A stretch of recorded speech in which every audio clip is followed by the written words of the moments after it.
sa tash bashkënë se kemi probleme me energjinë elektrike, megjithatë jemi në pritje të informacioneve nga institucionet përkohëse në raport me energjinë elektrike, kështu që paguajmë një pauzë rreth 20 minuta.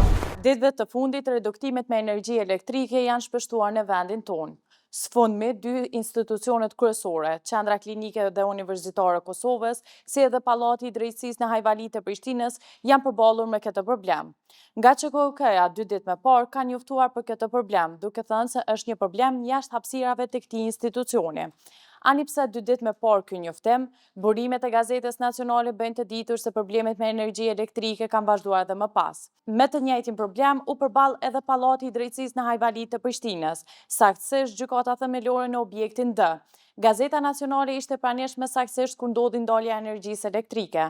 Ne kemi kontaktuar me Kecin, të cilët kanë konfirmuar se kanë pasur ndërprerje me energji elektrike këto dy institucione, të cilët thanë se sa i përket QKK-s, Keci ka siguruar 2 linja furnizimi alternative, në mënyrë që në rast të ndonjë situate të papritur, furnizimi do të mund të vazhdojë pa ndërprerje përmes linjës rezerve. Sipas tyre janë në fazën përfundimtare të ndërtimit të linjës së tretë alternative, e cila pritet të jetë funksionale së shpejti. Ndërsa sa i përket ndërprerjeve të shënuara ditëve të fundit nga Keci, kanë thënë se kanë qenë si pasojë ndërhyrjes së nivelit më të lartë të tensioneve brenda nën stacionit Prishtina 7. Dhe sipas tyre, ky nën stacion është nën menaxhimin të operatorit të transmetimit të kostit. Nga Keci nuk kanë dhënë asnjë detaj sa i përket ndërprerjeve me energji elektrike në gjykatën themelore të Prishtinës.